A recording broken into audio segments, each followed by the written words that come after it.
A day in my life as a content creator na burikat, char.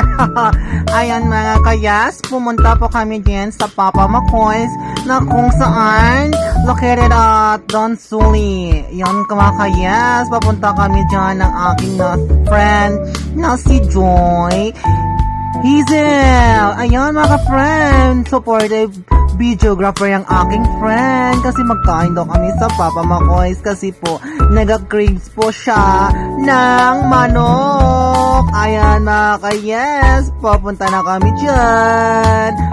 Dapat lang fresh si Joy Hazel dyan. Ayan na, ka-fresh. Nagdating na po kami dyan. At naka-prepare na yung aming order kasi na siya friend dyan sa Papa McCoy's. Very fresh yung aking friend.